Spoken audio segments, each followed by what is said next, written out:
प्रभु यीशु मसीह के नाम से आपको शांति मिले। हम लोग पिछली 2 वीडियो में देखने पाए कि मध्यस्थता की प्रार्थना क्या है, जिसके बारे में हमें पता लगा ये नम्रता दीनता से गिड़गिड़ाहट के साथ चालू। जो लोग नम्र और दीन हैं, परमेश्वर उनके द्वारा अद्भुत रीति से अपने द्वारों को खोल देता है, अपनी इच्छाओं को बदल देता है। दूसरी और मुख्य बात हमें पता लगी, कौन ये मध्यस्थता की प्रार्थना कर सकता है। तो हम लोगों को ये वचन से पता लगा दानियेल की पुस्तक से, जो उसका अति प्रिय है। अर्थात परमेश्वर जिन लोगों में सुख, आनंद और अपनी इच्छा को होते हुए पाते हैं, वो मध्यस्थता की प्रार्थना के द्वारा अपने नेशंस, अपने राष्ट्र को, अपने आप को, खुद को, अपने परिवारों को बदलने में सक्षम होते हैं। तीसरी और महत्वपूर्ण बात, मध्यस्थता की प्रार्थना में क्या पाया जाता है, क्या चीजें शामिल होती हैं मध्यस्थता की प्रार्थना के अंदर। जब कोई व्यक्ति मध्यस्थता की प्रार्थना कर रहा है तो मुद्दा क्या है, क्या क्या चीजें शामिल होती हैं। अगर आप दानियेल की पुस्तक 9वां अध्याय और वचन 1 को पढ़ेंगे, तब बाइबल में लिखा है कि मुझ दानियेल के द्वारा जब मैंने परमेश्वर के पवित्र शास्त्र को पढ़ा, जो यिर्मयाह नबी के लिखे गए वचन हैं, तब मुझे पता लगा इस बारे में इल्म या ज्ञान हुआ पवित्र शास्त्र के बारे में कि उसके लोग गुलामी में क्यों हैं। पहली और महत्वपूर्ण बात, क्यों एग्जाइल गुलामी में है? क्योंकि उन लोगों ने पाप किया और 70 साल की गुलामी में चले गए। पवित्र शास्त्र वो माध्यम है जो परमेश्वर के लोगों को इस बात को बताता है कि परमेश्वर के लोग क्यों बंधन में हैं, किस प्रकार के बंधन में पाए जाते हैं। एक मध्यस्थता की प्रार्थना करने वाला जब तक परमेश्वर के वचन का ज्ञान, उसके ऊपर मनन, उसका अध्ययन नहीं करेगा, उसे ये नहीं पता पड़ पाएगा कि क्यों मानव जाति गुलामी और पाप की अवस्था में पाई जा रही है। ये परमेश्वर का वचन है जो किसी भी मानव जाति को अवगत कराता है, बताता है। परमेश्वर का वचन बताता है। भजन संहिता में लिखा है, तेरे वचन के खुलने से प्रकाश हो जाता है, मूर्ख लोग ज्ञानवान हो जाते हैं। तुम सत्य को जानो, सत्य तुम्हें स्वतंत्र करेगा। जब परमेश्वर का वचन का सत्य हम लोगों पर प्रकट होता है, तब मुझे मालूम चलता है कि मैं अपने भाई से नफरत करने के लिए नहीं बुलाया गया हूं। परमेश्वर ने मुझे ऐसे डिजाइन ही नहीं किया। मेरी संरचना इस कार्य के लिए नहीं हुई कि मैं नफरत करूं। मेरी संरचना इसलिए नहीं हुई कि मैं मर्डर करूं, मैं चोरी करूं। ये सब शत्रु का एक काम है। तो पहली और उत्तम चीज, मध्यस्थता की प्रार्थना में क्या क्या चीजें शामिल हो रही हैं। मुझे कैसे पता लगेगा मुझे किन बातों के लिए मध्यस्थता करनी है, किन बातों के लिए बिछवाई करनी है। आखिर कैसे मैं जानूं कि परमेश्वर क्या चाहता है और लोग और परमेश्वर का मेल मिलाप कैसे हो पाए। जब तक मैं परमेश्वर का वचन नहीं पढ़ूंगा, अर्थात परमेश्वर का वचन पढ़ने से मुझे ज्ञान मिलेगा, मेरी समझ खुल जाएगी कि परमेश्वर क्या चाहत रखता है और उसके लोग कहां गुलामी और पाप में फंसे। पहली बात जो दानियेल जान पाए थे पवित्र शास्त्र पढ़ने के द्वारा, परमेश्वर के लोग क्यों गुलामी में हैं। आप जब परमेश्वर के वचन पढ़ेंगे, परमेश्वर आपको प्रार्थना के विषय देना चालू करेंगे, मुद्दा देना चालू करेंगे। वो बताएंगे कि परमेश्वर के लोग क्यों गुलामी में हैं, क्या कारण है कि आज ये नशे में है, क्या कारण है कि नशा इस जगह से नहीं हट रहा है, क्या कारण है। जैसे दाऊद ने प्रार्थना करी और दाऊद ने प्रार्थना करके ये पूछा कि प्रभु ये अकाल के लिए मैं समय से प्रार्थना कर रहा हूं, लेकिन ये अकाल क्यों नहीं खत्म हो रहा। लगभग 2 से 3 साल अकाल बढ़ता ही चला जा रहा है। तब दाऊद को परमेश्वर ने बताया ये अकाल की जो वजह है और कारण है, वो शाऊल राजा के किए गए अन्याय के काम है। कई प्रकार के अकाल, कई प्रकार के पाप हमें बंधवाई में ले जाते हैं। जहां से अच्छी चीजें फल फूलना था, वहां सूखापन पाया जा रहा है। पहली और उत्तम बात, मध्यस्थता की प्रार्थना मैं कैसे करूं? मुझे क्या मालूम कि इसमें क्या क्या विषय और मुद्दे होने चाहिए। सबसे पहली बात, वचन पढ़ना चालू करें, वचन को रोज मनन करना चालू करें। इस वचन के अंदर परमेश्वर का वचन हमें बता देगा शरीर के काम क्या क्या है। जो कि गलातियों 5:19 से चालू होते हैं, अर्थात मूर्ति पूजा, अर्थात व्यभिचार, अर्थात रंगरैलियां मनाना, अर्थात चोरी करना, अर्थात हत्या करना। हमें पता पड़ जाएगा जब कोई व्यक्ति झूठ बोल रहा है, परमेश्वर झूठों के विरोध में रहता है, हमें एक मुद्दा मिल जाएगा और हम प्रार्थना करने बैठ जाएंगे, प्रभु दया करें, इस व्यक्ति को बचाएं, इसके अंदर से बार बार झूठ, विरोधाभास, इसके अंदर से घूस लेने की आत्मा, नशे की आत्मा, इन सबको हम बांधते हैं, तोड़ते हैं। जब आप ऐसी मध्यस्थता की प्रार्थना करना चालू करेंगे, परमेश्वर उन सब पे दया करेगा। लेकिन हमें पता कैसे चलेगा मध्यस्थता की प्रार्थना में मैं किन चीजों को शामिल करूं, कौन कौन से मुद्दे, कौन कौन से प्रेयर पॉइंट्स लाऊं? दानियेल ने परमेश्वर के पवित्र शास्त्र को पढ़ा, तब उसे मालूम चला लोग गुलामी में, एग्जाइल में क्यों चले गए हैं। दूसरी बात, उसे परमेश्वर का एक और वचन पढ़ने से पता लगी कि परमेश्वर का मंदिर जो टूटा हुआ है, पहले ही दूसरे वचन के अंदर लिखा हुआ है कि परमेश्वर का मंदिर उजाड़ है। पहली बात पता लगी, परमेश्वर के लोग बंधे हुए हैं गुलामी में। दूसरी बात पता लगी परमेश्वर के वचन पढ़ने से, दूसरा मुद्दा जो प्रार्थना का था, मध्यस्थता का, और वो पता लगा कि परमेश्वर का मंदिर उजाड़, टूटा हुआ है। उसे ये बात समझ में आ गई थी, the restoration of God's temple is very much needed. परमेश्वर के मंदिर का पुनः निर्माण, मंदिर का बनाया जाना बहुत ज्यादा जरूरी है। बाइबल जवाब देती है, तुम में से प्रत्येक ने अपने अपने घरों को बना लिया, लेकिन मेरा घर उजाड़ पड़ा हुआ है, मेरा घर टूटा हुआ है। पहला कुरिन्थियों 3:16 के अंदर पाया जाता है, क्या तुम नहीं जानते तुम स्वयं परमेश्वर के मंदिर हो और पवित्र आत्मा तुम में वास करता है? जो इस मंदिर को नाश करेगा, परमेश्वर स्वयं उसे नाश करेगा। पहला कुरिन्थियों 6:19 में लिखा हुआ है, तुम दाम देकर मोल लिए गए हो, इसलिए अपने शरीर के द्वारा परमेश्वर की महिमा करो। अर्थात कौन सा दाम? यीशु मसीह का लहू बहाने से मैं और आप खरीद लिए गए, मोल ले लिए गए। पुराने नियम में एक बिल्डिंग मंदिर थी, एक ईंट पत्थर सीमेंट से बनाई गई एक बिल्डिंग मंदिर, लेकिन नए नियम में मैं और आप एक मंदिर हैं। दानियेल को पुराने नियम के मंदिर के बारे में पता लग गया था। पहली चीज, उसके लोग गुलाम हैं, अर्थात जो आराधक है वो बंधा हुआ है। दूसरा, उसे पता लग गया था मंदिर टूटा हुआ है जहां आराधना होती है। जब आप और मैं मध्यस्थता की प्रार्थना के लिए अपने हृदय को नम्र और दीन करते हैं और उसके चहीते बन जाते हैं, आप और मैं परमेश्वर के वचन को जब पढ़ना चालू करेंगे, परमेश्वर के वचन के अंदर हमारे पास मुद्दे दिए जाएंगे और बताया जाएगा 2024 के अंदर प्रार्थना करो, आराधक कहां कहां बंधे हुए हैं, टेररिस्ट लोग कहां कहां बंधे हुए हैं। बीते दिन मैंने टेलीविजन के ऊपर कुछ टेररिस्ट को देखा और मेरी मनसा, मेरी मनोकामना ये हो गई, ये मर जाए, खत्म हो जाए, टेररिस्ट गोली मार के इन्हें मार दिया जाए, खत्म कर दिया जाए।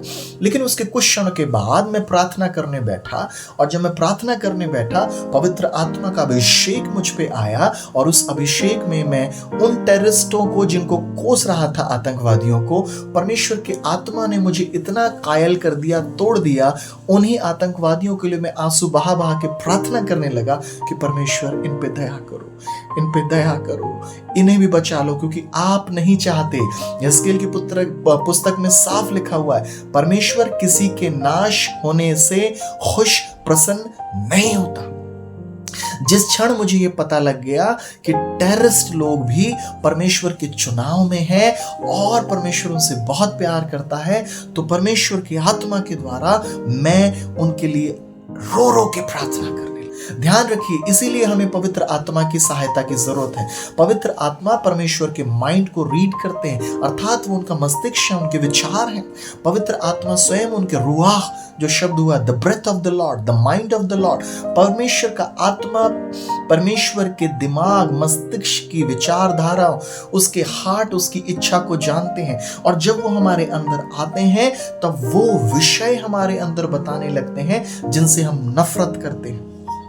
दानियेल के ऊपर परमेश्वर का अभिषेक पाया जा रहा था। पवित्र शास्त्र को पढ़ने के बाद दो बातें दानियेल के नजर और दृष्टि में बैठा दी गई थी कि परमेश्वर के लोग, आराधक जो है, वो बंधन में है। इनके छुटकारे के लिए मध्यस्थता करो। परमेश्वर का मंदिर टूटा हुआ है। आज मैं और आप ही परमेश्वर के आराधक हैं। आज मैं और आप ही परमेश्वर के मंदिर हैं। और अगर मैं और आप नए नियम का मंदिर हैं और उसके आराधक हैं, तो बाइबल कहती है ऐसे आराधकों को परमेश्वर ढूंढ रहा है, यूहन्ना 4 अध्याय में, जो आत्मा और सच्चाई से आराधना करें, बंधे हुए नहीं, शैतान के बंधनों में जकड़े हुए नहीं। मैंने अभी आपको एक टेररिस्ट के बारे में बताया। जब मैंने वीडियो देखी, उसे कोसना चालू करा और उसकी मौत के लिए मैंने शब्दों को बोल दिया। लेकिन जब मैंने प्रार्थना करी, परमेश्वर की ये इच्छा नहीं थी। हम कौन व्यक्ति है जो मध्यस्थता में शामिल की गई चीजों को, विनतियों को समझ सकता है, जान सकता है? क्या क्या चीजें मध्यस्थता की प्रार्थना में शामिल होनी चाहिए? पवित्र शास्त्र हमें समझाएगा, परमेश्वर का वचन। उस पवित्र शास्त्र में दिया गया परमेश्वर का आत्मा हमें समझाएगा कि किन विनतियों के लिए हमें प्रार्थना करनी है। इसलिए यीशु का वचन बताता है लूका 4:18 के अंदर, परमेश्वर का आत्मा मुझ पे है कि उसने मुझे बंधुओं को छुटकारे का सुसमाचार देने के लिए, अंधों को दृष्टि पाने का सुसमाचार देने के लिए, कुचले हुओं को उन आशीषों का सुसमाचार देने के लिए, परमेश्वर के प्रसन्न होने वाले वर्ष का तक में प्रचार करने के लिए बुलाया गया। उसके आत्मा के द्वारा यीशु मसीह को ये अभिषेक दिया गया था। जितने लोग उजाड़ पड़े हैं, बदहाल पड़े हैं, टूटे पड़े हैं, वो सब सुसमाचार और उसके द्वारा प्रकट किए गए काम के द्वारा, चंगाइयों के द्वारा बहाल कर दिए जाए। अभी हाल ही में मैंने एक टेररिस्ट आतंकवादी की घटना को सुना है, और वो आतंकवादी की जो घटना है वो हिजबुल्लाह, अभी आप देख रहे हैं लेबनान के द्वारा इजराइल के ऊपर बहुत अटैक हो रहे हैं, और वहां जो हिजबुल्लाह नाम के एक व्यक्ति को हम बार बार सुनते चले जा रहे हैं, वो उन्हीं का एक सैनिक या उन्हीं का एक लड़ाकू हुआ करता था। और 3 साल पहले, अगर मैं ठीक हूं, उस वीडियो में इसी प्रकार से जताया जा रहा है, तकरीबन 3 साल पहले उसके पास 30 फर्जी पासपोर्ट थे, और बचपन से वो ईरान का रहने वाला था, और बचपन से उसको यही सिखाया गया था कि इजरायली या यहूदी लोगों को कोसा जाए, और वो अमेरिका में जा रहा था ताकि अमेरिका में जाने के बाद वो वहाँ के लोगों को इस्लाम के अंदर कन्वर्ट या उनका परिवर्तन कर सके, उनके धर्म को बदल सके।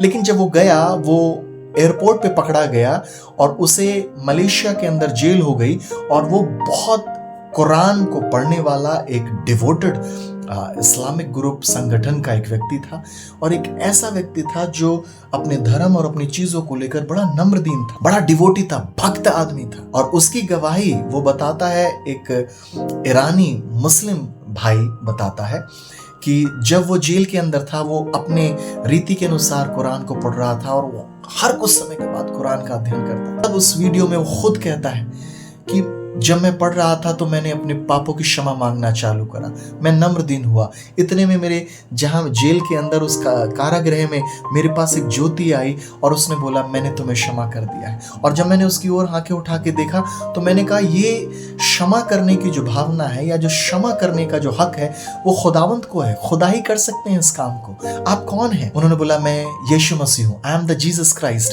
तब उन्होंने बोला मैंने तो आपको पैगंबर के बारे में ही पढ़ा हुआ। तब उन्होंने बोला मार्ग, सत्य और जीवन मैं हूं, यूहन्ना 14:6। I am the truth, I am the way and I am the life.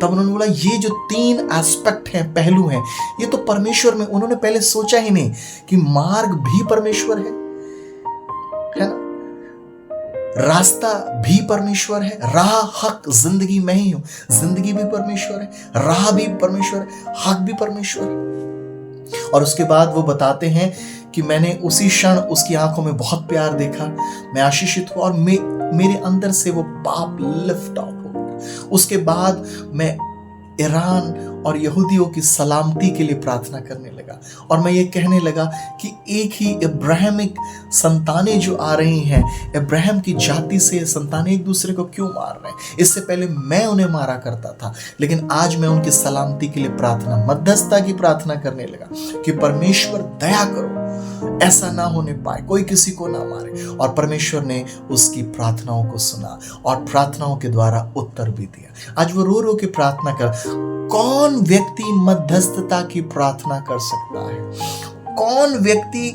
इस बात को जान सकता है कि मध्यस्थता की प्रार्थना में क्या क्या चीजें शामिल होती हैं। जो परमेश्वर के वचन को पढ़ता है, जो परमेश्वर के पवित्र शास्त्र के ऊपर भरोसा करता है, जो परमेश्वर के पवित्र शास्त्र के अंदर दिए गए इन बातों को जान लेता है, उसके लोग बंधे हुए हैं और उसका मंदिर टूटा हुआ है। उस मुस्लिम भाई को पता लग गया लोग बंधे हुए हैं धर्म में, लोग बंधे हुए हैं एक दूसरे को मारने की नफरत के अंदर। उस मुस्लिम भाई को पता लग गया लोग बंधे हुए हैं चिढ़ में, कड़वाहट में, नफरत में। बचपन से उन्हें इस बात से कड़वाहट से भरा जा रहा है कि वो हमारे बैरी हैं, वो हमारे दुश्मन हैं। लेकिन जिस दिन परमेश्वर का प्रेम उसके ऊपर प्रकट हुआ, वो उन्हीं लोगों के लिए मध्यस्थता, बिछवाई, मेल मिलाप की प्रार्थना करने लगा। मुझे कैसे पता पड़ेगा कि परमेश्वर क्या चाहता है कि कौन सी प्रार्थना हो? उसके वचन के द्वारा। मुझे कैसे पता लगेगा? परमेश्वर की दी गई पवित्र आत्मा के द्वारा। और फिर मैं किसी की बुराई के लिए प्रार्थना नहीं करूंगा, किसी के नाश के लिए प्रार्थना नहीं करूंगा, लेकिन मैं सबकी सलामती के लिए खुदा के हृदय के द्वारा, खुदावंद की इच्छा के द्वारा मैं लोगों की सलामती के लिए प्रार्थना करूंगा। प्रभु दया करे आज के इस वचन से हम ये जान पाए कि मध्यस्थता की प्रार्थना के अंदर क्या क्या चीजें पाई जाती हैं। अगर आप जान पाए हैं तो प्रभु यीशु का वचन पढ़ें जो आपके और मेरे मन को नम्र और दीन बनाएगा, ये कहते हुए कि हमें भी लोगों पे दया करनी है, लोगों को क्षमा करना है, लोगों को प्यार करना है, क्योंकि हमारे डीएनए के अंदर क्षमा है, प्यार है। प्रभु ने हमें इसलिए नहीं बनाया कि हम एक दूसरे को मारें या एक दूसरे के खिलाफ में जाएं। प्यारे प्रभु, हम प्रार्थना करते हैं मध्यस्थता की प्रार्थना, जो कि एक ऐसी प्रार्थना है जो आपके और आपके लोगों को मेल मिलाप कराती है, उसके अंदर क्या पाया जाना चाहिए प्रभु हमें सिखा दीजिए। जिन बातों से आपका हृदय टूटता है वो बातें हमें सिखा दीजिए, ताकि प्रभु उन बातों के द्वारा हम लोगों को क्षमा कर सके, हम लोगों के लिए प्रार्थना कर सके और उनके जीवन बहाल किए जाए, उनके जीवन बदल जाए। प्रभु यीशु मसीह के नाम से मांगते हैं, आमीन। प्रभु आपके साथ हो और अपनी महिमा के निमित्त जय के उत्सव में लिए चले। इन वीडियोस को ज्यादा से ज्यादा देखें, शेयर करें और इनके द्वारा आशीषित हो। धन्यवाद। जय मसीह की। जय मसीह की सबको। मैं आशा करती हूँ आप सब इस वीडियो के माध्यम से आशीषित हुए हैं। कृपया चैनल को लाइक, शेयर और सब्सक्राइब जरूर करें ताकि और भी लोग आशीषित हो सके। आप अपनी प्रार्थना का विषय हमें बता सकते हैं। इस वीडियो के नीचे डिस्क्रिप्शन बॉक्स यानी विवरण बॉक्स में जाके प्रार्थना अनुरोध फॉर्म भरें ताकि हम आपके लिए प्रार्थना कर सकें। इस चैनल को आर्थिक रूप से मदद करने के लिए आप यूपीआई या पेपैल के माध्यम से अपना उपहार भेज सकते हैं।